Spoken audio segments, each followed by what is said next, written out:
I have the disease. The disease to please. I'm in recovery, thank you very much, but I have to manage my condition, or else my disease to please takes over. I surrender my desire to do what's best for me, to take care of everybody else's needs. And if you have the disease to please, you know this to be true. No matter how hard you work, you can't please everyone all the time, even some of the time, especially yourself. Working on your personal boundaries is essential in business and in life. Personal boundaries are essential for us feeling safe, respected, whole, and complete. Yet so many of us struggle with defining and upholding our boundaries, and the result? We run ourselves into the ground, saying yes to everything and everyone, and we live with resentment and regret, and that's no good. So join me as we explore how to create more beautiful boundaries in this episode of The Business of Being.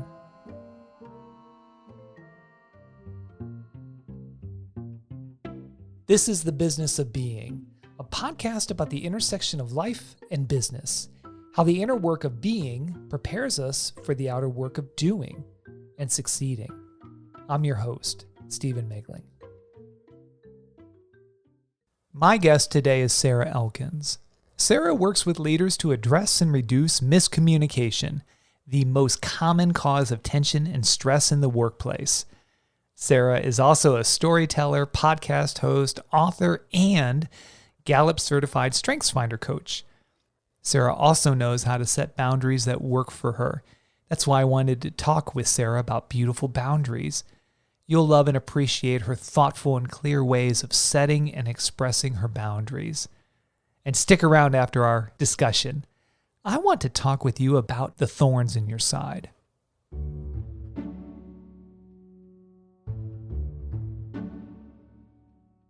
Well, Sarah, welcome. Thank you, Stephen. Thank you. I can't wait for this conversation. As I was mentioning to you as we were getting warmed up and reacquainting ourselves, I thought, I want to talk about boundaries in this first season of Business of Being. I feel like everybody's struggling right now with boundaries. How to set them, how to keep them in check. The people who cross those, the boundaries, it's endless. And I also think there's something about so many of us working from home where, gosh, that boundary line is really getting taxed. Mm-hmm. And I especially wanted to talk to you about boundaries because you've always presented yourself in our conversations, and as I've watched you online and all of your podcast content and everything you do on LinkedIn, you just always have a wonderful presence about you. I always had the sense Sarah knows her boundaries. So I wanted to get started with this discussion by just asking you, are boundaries an inside job? And if so, how do you go about the process of checking in on what your boundaries ought to be? Well, first, of course, boundaries are an inside job. I think it would be ridiculous to expect other people to set boundaries for you. However, when you're in a relationship and people understand your boundaries and they cross them or they don't help you keep them, then there's an error right there. And I can tell you that early in my marriage with my husband, he knew when I needed my time. He's one of those people that he could be together with me all the time and that would be fine. But I need solitary time. I desperately need solitary time. And I think it's because I like people so much that sometimes I need to be on my own so I can process my own experiences with others. And early on, my husband would say, "When was the last time you went on a hike?" Or he'd say, "I'm going to watch the boys. You go do your art," because I had studio space at a ceramic studio for 13 years. And he would say, "Sarah, you need to go to the studio. Go throw some pots."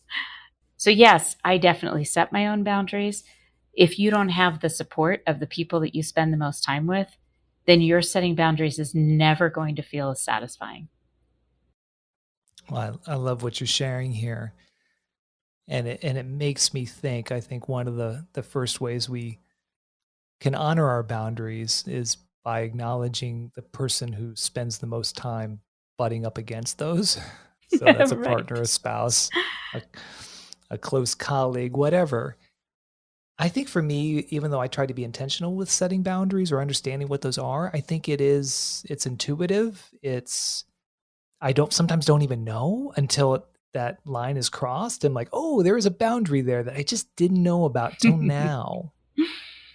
Absolutely. Does that feel true to you? Oh, especially when you have kids. I mean, I can tell you, I had no intention of having children. That wasn't part of my life plan. I was in my late 20s before I even considered it. From my mid teens to my late 20s, I had decided, nope, not having kids. I can't take care of myself. What am I going to do trying to take care of another being? It's too hard.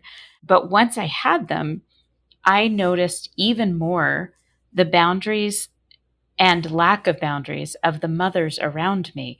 As soon as I was pregnant, I started watching other mothers. And I think that was probably the most important lesson to me about setting boundaries was watching mothers who didn't set them versus mothers who did. And mothers who their identities were so tied up in their children that they kind of lost themselves in some ways. Mm. And there's absolutely no judgment. I can easily see where that happens. And at the same time, when that happens, your identity is so wrapped up with your children that when something happens, like when they leave the home, you have to start all over again. And if it's so far gone because you haven't set any boundaries, the grief is exponentially worse. One thing that I did not even think about until you just shared what you did was that there's such a close connection between boundaries and our identities. I don't know. First off, let me just check in. Does that even make sense? Am I off altogether? It's perfect because that's exactly where I was going with it. That's something I've been exploring for years now and recently have gone even deeper into that exploration. I'm hoping that that's my next book that I started writing Mm. is and boundaries aren't something that I was including as part of the book, but to have a clarity around your identity and how that shifts over time is definitely a huge aspect of setting those boundaries and knowing which part is you versus which part is someone else or society or expectations. So, yes, that was a perfect interpretation of where that was going. Another place that I go in my mind as you're talking, Sarah, is you've got to know who you are to have a sense of fulfillment in life. Because if you don't know who you are as an identity or what draws your energy in or out, then boy, those boundaries are just going to be trampled. Mm-hmm. And so I guess to maybe follow up as a question, how do we go on the journey of identifying whether it's that large big I identity or maybe a small lowercase b boundary? There's a couple different ways that we could go on our search. Big I identity, little b boundary. What might be some breadcrumbs that you can toss at our feet to let us know a way to go? Well, the first thing is I believe people change over time. And when I give exercises to people to help figure out how their identity is wrapped up in their actions, their behaviors, their values. I always remind people that this is different than it was 5 years ago. You're different than you were. And even though your personality may not shift too much, your values, what you find really important, absolutely changes over time. And one of the exercises I do is I suggest that people write down just 3 words that they would want people to use to describe them when they walked away. What are 3 words? We could go dozens of words, but if we start with 3, then we have something that we can hold on to and consider with all of our actions and behaviors. So, for instance, If I was in my 20s, like I think about who I was in my 20s, and I wanted to be known as competent, professional, and entertaining. I mean, those are the words that pop into my head. And but now, obviously, I want those words to be used, but they're not the top words. My top words would be things like considerate and thoughtful and inspiring. And if I start thinking about those words and a question comes up about a boundary or about something somebody's asking me to do, I have to feel that gut test. Does it fit within those values? Is it something I want to do that demonstrates those values in action? So if somebody's asking me to do something that I don't feel right about, whether that's crossing a boundary or simply doing something that doesn't seem like it fits how I want to be known, that's the key to setting that boundary. I can easily say, no, thank you. And I don't have to explain why. I can just simply say, no, thank you. Wow. I think we'd all benefit if we could learn how to say, no, thank you, period. Just period. Absolutely. Not and, or I'm sorry, or yeah, period. Mm-hmm. And one of the other things that I just want to add one little part to this is I get really frustrated with this idea that people are using the word authentic in a way that makes me really uncomfortable. That's why I don't use that word very often. To me, authenticity can shift at any given moment. So when people say, oh, I'm not going to do that, it doesn't feel authentic, it always makes me wonder, is that not fitting within your values and how you want to be known? Or is it just out of your comfort zone? Is it something you don't want to do because it makes you uncomfortable? Those are two really different things. And when people start associating their authenticity with rigid views of themselves, then there's no room for personal growth. So I just want to make sure that distinction is very clear to listeners that when we're talking about identity, I'm not talking about a static, fixed version of yourself as your authentic self. So I think that's really important. Good clarification. And it makes me think, as you shared in a few minutes ago, an example of an exercise that you'll do with clients, and you'll remind them now how you answer these questions now should be different than how you would have answered them 5 years ago. And then, of course, you provided that great example from your 20s where you wanted to be known as competent, which is makes me smile. Well, I know we only have the audio for this for our listeners. So for our listeners, I weighed under 100 pounds when I graduated from college because I didn't have any food. I was hungry. So I weighed literally like 98 pounds, graduating from college, 23 years old, and I am just 5'2". So as a woman who looked 12 years old when I was in my 20s, it was really important to me to appear competent and professional to people because otherwise they would just ignore me. And they did anyway because I was living in Washington, D.C., which is definitely, especially in the 90s, that was very male dominated. So yeah, that's why competence was top of my list when I was in my 20s. I am so glad you shared that story because that story has told us so much about you. I love it. I mean, I was there. I could see you. I knew, and gosh, you were in that cesspool that is DC, just up the road from me. Mm-hmm. In my mid 20s, I had a paid internship. And because I'm so small, I'm so petite, I was severely underestimated.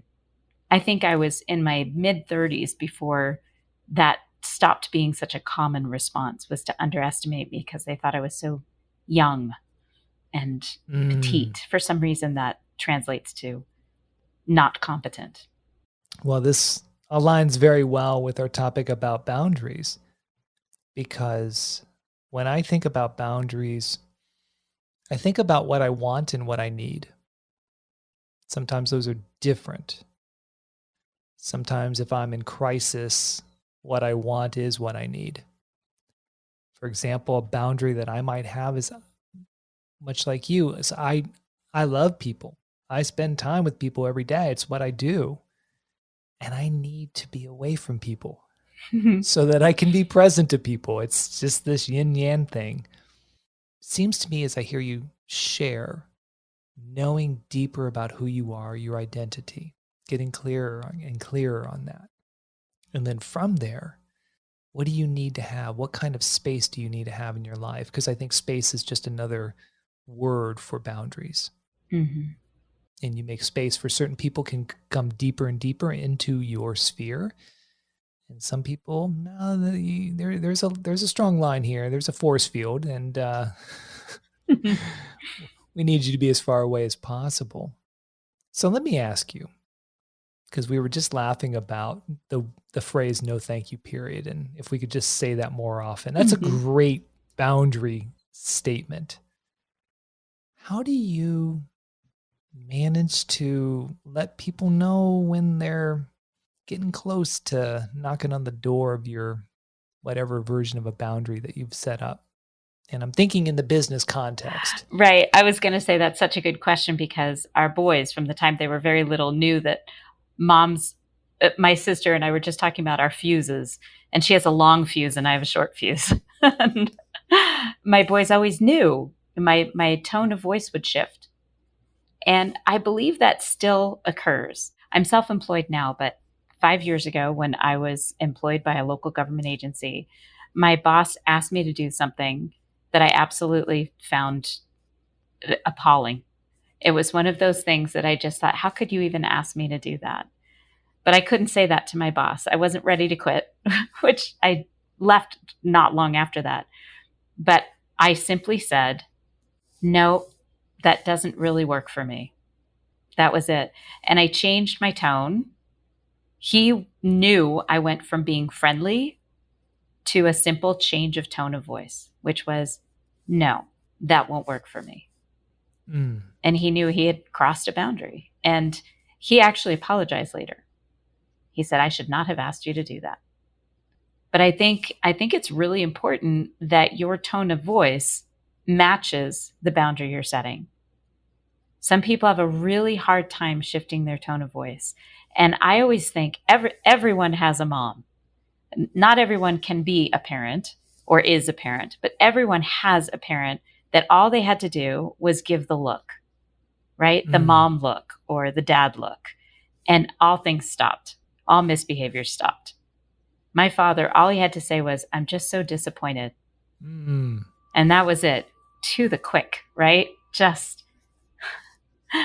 And my mom just had a look when we had crossed a boundary or when we were just on the edge of crossing a boundary. Luckily, once you understand your boundaries, people don't get so close to them. They don't cross them as much because you know when they're heading that direction and you can change your tone. As soon as your gut starts to clench and you start to feel that acid coming up through your throat, you can change your tone right then and don't let it get so far that it has to be angry and that it has to be shocking in any way. Wow, well said. So if we're keeping score at home on great advice here, no thank you, period. Shut up, don't say another word, don't need to. And tone of voice. That's incredible. I'll share something that I do, Sarah. So I think a lot of the conversation we've had just now, especially with boundaries, has been, bosses asking you to bury dead bodies. I'm just making that up. I'm not sure. Well, I do live in Montana, so no. A lot of country out there. There's a lot of country. But I think sometimes with boundaries, I think we can even think about checking in with people who are crossing boundaries that may not be quite as volatile or intense, but are definitely hot buttons. And I have a lot of quirks. I just know myself well enough. I have a lot of weird things that I don't like. Often what I'll do, Sarah, if somebody starts pressing one of my quirky buttons, like, oh, keep pressing this button and the quirky Steven's going to turn into stupid Steven who's going to say something really nasty, I'll just say to people, hey, you would have no way of knowing that topic is under my skin. So if we could shift gears, change course, or, and whatever that is. And that's just my way of telegraphing, hey, I'm just going to acknowledge this is a thing. I'm not making apologies for it. I don't even want to discuss it, but maybe we can move on. Maybe we can do something else. Have you ever just tried changing the subject? And I only ask that because somebody was talking to me about a hot button issue. And I think the person kind of knew that this is something that gets under my skin. And I changed the subject. I said, oh my gosh, it's supposed to cool down tomorrow. Thank goodness. And I'm thinking about going on a nice long hike. Just completely, we're talking a completely different topic. We went from a political topic to, oh, I'm going to go on a hike tomorrow. And he looked at me and he started laughing. He said, did you just change the subject? I said, I sure did. So what are you going to do tomorrow? And it just made Perfect. it humorous, and he knew he'd hit, and he knew he was going to. Like, this is one of those people that does it intentionally, and they just want to see what kind of reaction they're going to get. And my reaction was humorous. Now, if he had kept pushing, I would have said, no, thank you, and I would have walked away. Period. Because I won't let them keep pushing. All right. I'm taking score at home here. I've got like 3 go-tos now. Maybe we can do another before we wrap. I have a question for you, though. Have you ever noticed that sometimes you set kind of an arbitrary boundary?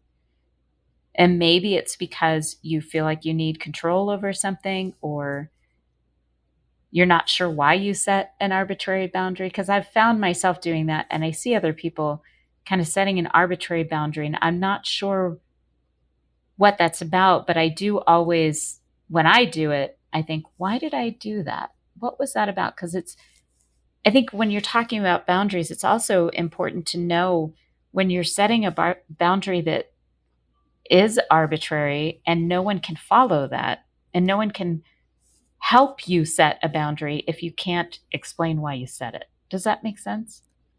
Is this where I changed the topic? Certainly. I'm going to go for a hike tomorrow. What are you doing tomorrow? Well, I love this discourse, and I love where you're going with this. I would say that in the present tense, we can define these boundaries as arbitrary. But there's an adaptation that happened at some point in our past. And that boundary was very, very important. But we've evolved, as you've reminded us today. Hey, 5 years ago, you would have answered, how do you want to be known, differently. And so, yeah, it's a good time to check in. Okay, I've set these boundaries. Like, does this even matter anymore? Why was this an issue? Mm-hmm. Why was this an issue? And I also think that for me personally, when my boundary lines get so much more tighter and clenched when I don't have it in me. So independent of the person, I'm just out of energy. I've given up too much and not restored myself. And so sometimes my boundaries will evolve because I don't have it in me. And do you ask them? Because I've definitely gotten that way, where I've said, I just can't right now. Can we talk tomorrow? I just don't have the emotional space for this right now. Because that's still setting a really, really important boundary, but acknowledging that it wasn't them, that it's like the straw, and it's not their straw. It's just a straw that just, this is it. I hit my limit, and it's not about you. Well, I do that almost every week in the household because my wife, Morgan, who you know, Sarah, so she is a thriving coach and a year in business and all of the marketing and all of the stuff that, guess what, her husband does for a living. So it is review my content night at the Megling Adams household every night. And so I just say, hey, I can't tonight. I just literally can't do it. I can't review your work. Can we do it tomorrow? Because now when I'm at my best, because I want to be there for you, truthfully.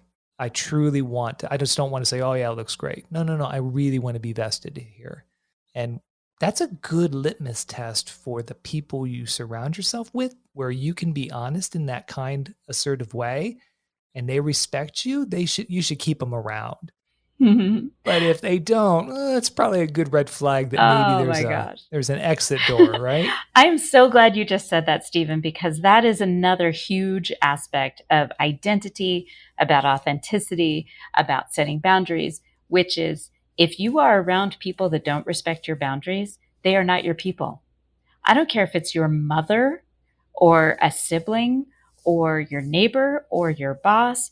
If they cannot respect your boundaries, then you need distance from that person. And you have to decide what your relationship is going to look like with that person. You can't let them decide.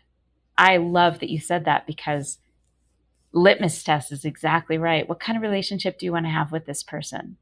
And if you want to give them all of you, then you have to set that relationship up. And I was going to ask you that too. Have you noticed that certain people you think you're hiding when you've hit a boundary, and other people are like, oh no, I totally know. Like I ask that because there are some people that know before I do that I've hit a boundary. Well, I'm famous for saying I'm always the last to know. I'm always the last to know. Everybody knows, my dog knows, the cats know. And over time, I've tried to get better at knowing, at least in real time. And that goes back to what we talked about and what you said about identity. Knowing who you are, knowing what you need, what you want, what kind of space you need in your day, what kind of stimulus. And how you want to be known by the people around you. And if they know that you are out of gas, you can't function anymore, they know you're not going to be there for them. If you don't take this time, if you don't acknowledge those boundaries and set them, you're in total denial if you think your relationships, the key relationships in your life, don't notice. They know when you've hit your limit, even if you think you're hiding it. Your kids know. They could be pre-verbal. They could be 1 year old, and they know when you've hit it. And don't for a minute imagine that they don't know in some way, even subconsciously. You have to do it for them as much as you do it for you. Yeah, that's so well said and so vital to say. So many of our listeners, Sarah, are people who manage teams, and they're great leaders. They really give, and they give, and they give, and they give, and they give.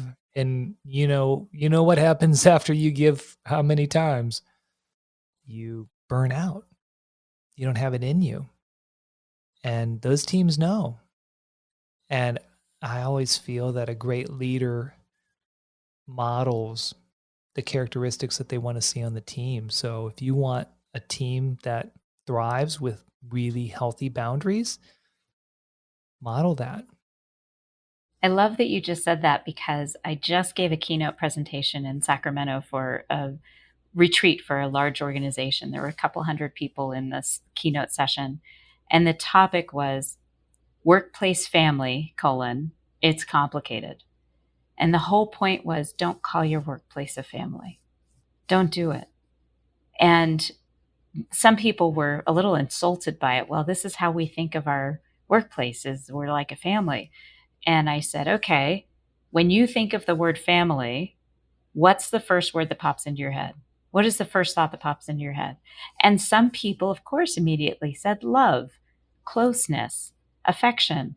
And then almost immediately I heard obligation, no boundaries, underestimated, undervalued. And when people talk about their workplace as a family, they're missing a key aspect of many of us don't want to work with our family. We love our family, but that doesn't mean we want to work with them because that's complicated. So yes, exactly. You nailed it. When you are a giver and you're giving, if you think that work family doesn't know when you've burned out, you're completely in denial. And it makes it so they don't feel like they can come to you when they have a problem because you are not sharing that vulnerability with them. So they're not going to share it with you. And then we walk on eggshells. Is this the day Stephen blows his top? He's been working it, and we don't want that. We want consistency. Yeah, we want presence. So I would say that creating better boundaries for yourself is both selfish and selfless. That's critical. It's just critical. It's like I get sick of this, but putting on your mask, the oxygen mask in the airplane, and people laugh. And I saw oxygen mask drop years ago when I was traveling, and I saw this woman put it on her kid first because Mm, it's like you can't. There's no way I'm going to put it on me first. Like that's just not going to happen. But the reality is that if you aren't doing these things, you are not giving your best to your family. So, how do you want to be mm. known? And if you're not doing it, do you think your daughters are going to do it? If you're not doing it, do you think your sons are going to do it? They're not. Modeling it is absolutely the key. Wow. Well, Sarah, as we close, I just want to take a moment and honor you. I've had the good fortune of knowing you for many years now through a wonderful chain of events that I got introduced to you. And I remember we had a podcast conversation on your podcast, which I'll link to in the show notes. And it was just, to me, it was just like, I've known this person all my lives, right? Just, It's still one of my favorite episodes. Out of 240 episodes, it's still one of my favorites. You got me to cry. You got me to cry. I was getting all choked up. But going back to what I was sharing about honoring, as I've watched you and you watched your career, your podcast, your keynotes, your coaching, your consulting, your engagement on LinkedIn, I mean, you really are who you are. You know who you are. And it comes through in a very beautiful way. So I just want to honor you with that. Thank you. Thank you. It's been a wonderful joy talking with you today.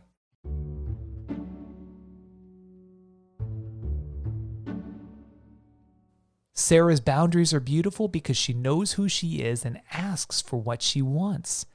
We get into trouble when we don't follow Dolly Parton's rule. What's Dolly's rule, you ask? Oh, you need to know Dolly's rule. Check out our episode called On Your Business Voice with content creator badass Amanda Catarzi to learn more about Dolly's rule. Now, before my discussion with Sarah, I mentioned that I wanted to talk with you about the thorns in your side, because those thorns are the basis for our trickiest boundaries to manage. I learned about thorns in our side from Michael Singer and his magical book, The Untethered Soul. But don't take my word for how gifted Michael's book is going to be for your life. Oprah said it was one of the best books that she's ever read. Michael Singer says that when bad things happen to us and we don't resolve those bad things and that negative emotion, those bad things ultimately become thorns in our side. They basically become emotional and even spiritual wounds.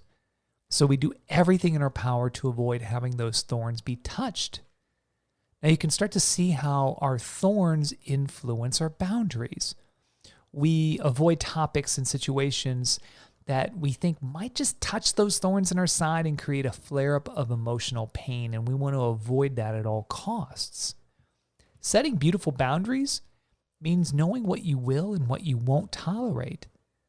But beautiful boundaries also means creating the ability to connect with people, to honor a certain level of space and to bring people in, to allow people deeper into your space. After all, people are gateways to business opportunities, to growth. But when we avoid people or certain topics just to avoid getting our thorns touched, we create boundaries that are wide and they're deep, and nothing can penetrate and get through to us, including good things. So we hide out, we avoid conversations, we don't express vulnerability, which is a gateway to connection. We don't ask for help because we don't want those thorns to get touched or hurt us. So we end up creating boundaries in our work lives and business lives and home lives that are like blockades with armed guards and barbed wire.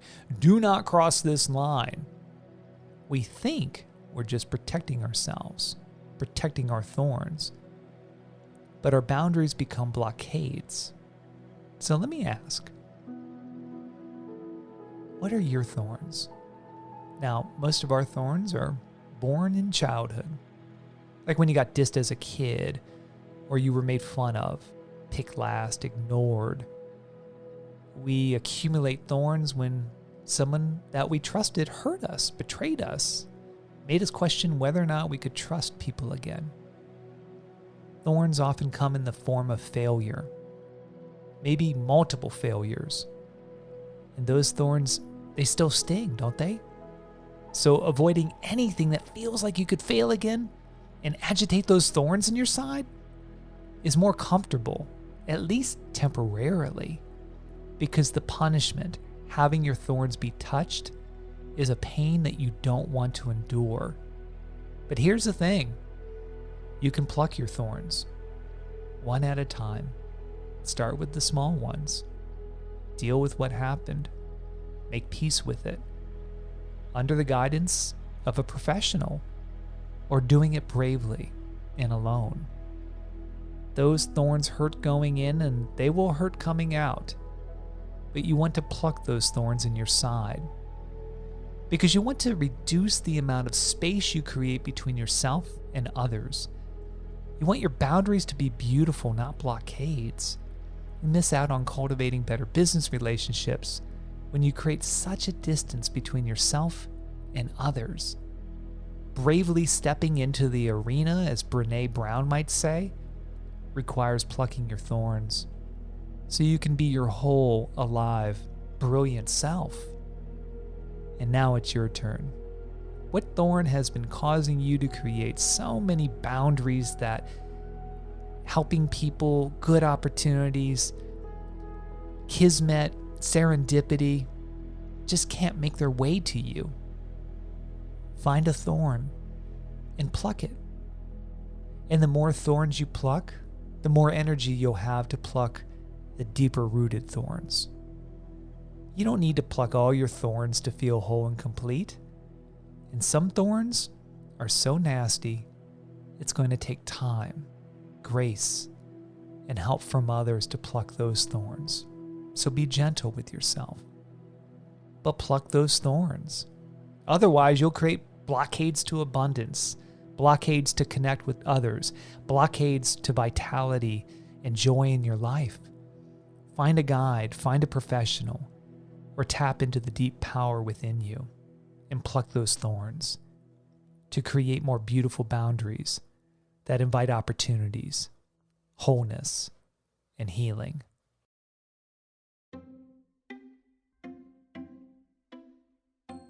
The Business of Being is a production of Band of Misfits, your business life mentors.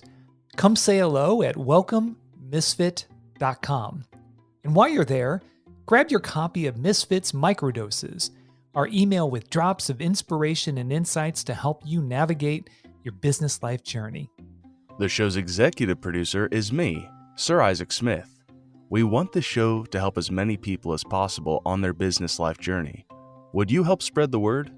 Share this episode with a friend on social media, and please leave us a review. Every little bit helps. Sir Isaac, may I ask you a question? Yes, please. My bookshelf is a little lonely these days. What book should I add to my library? If there's one book that I can recommend to people, it is Man's Search for Meaning by Viktor Frankl. I don't know if you've heard of him, but essentially he was the inventor or discoverer of logos therapy based off of his experience in Auschwitz. Really, it just all comes down to that question that everyone asks, why me whenever something goes on? And he says, you have no right to ask that question. It's your job to answer it because the world is asking you that question. And that just changed my life. I love that book so much. Boy, I tell you what, that is one book that I have heard over and over and over again. You must read, you must read. So after this, Amazon.com. Here we go. Thank you for that. Well, let me go ahead and ask you a question kind of along that same lines. What is your go-to resource when it comes to storytelling and just communicating the way you do? Oh, storytelling. Great question. Sir Isaac, I think you know I have a background in marketing and branding and sales. So Hmm. storytelling is a huge part of my career up to this point, 25 years. And with regard to storytelling, I think it's important to remember that humans are wired for story. It's literally how wisdom had been passed on to us, for eons. So we love stories, and stories are great in business if you want to captivate an audience, engage an audience. The one thing I'd recommend in telling a great story to engage an audience in a business context, don't make the story point obvious. You want the story to be a little elusive, right? So you're telling the story to the audience and you want the audience to think, gosh, I'm really engaged. I want to know what happens next. What's the point?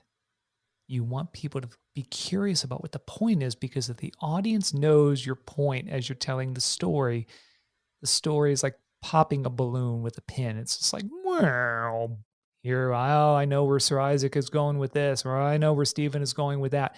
You don't want the audience to know. You want them to be curious.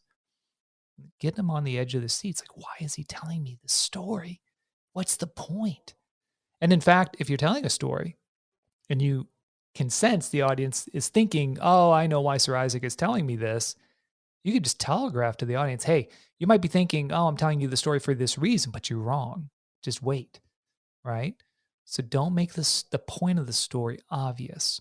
That way you captivate and you keep them engaged because they want to know, what's the point? Why am I hearing this? I'm engrossed. Tell me more. And then that way you can deliver the point of the story at the end of the story. You could say, the reason I'm telling you the story is because, or here's the point. And that's the aha moment. But you've captivated the audience through the story, and then they can take that story and think about your point as a metaphor afterwards. So that's a resource for telling a great business story. Cool question. I love that, because there's this relationship that I end up forming with whatever the business is that's telling me the story sometimes, and I really like it. It's something I'd like to learn more about. Yes. Tell better stories to engage your audience. Well, on that note, Sir Isaac, take us home. For show notes, links, and behind-the-scenes shenanigans, visit welcomemisfit.com and click podcast. Until then, don't fit in, stand out.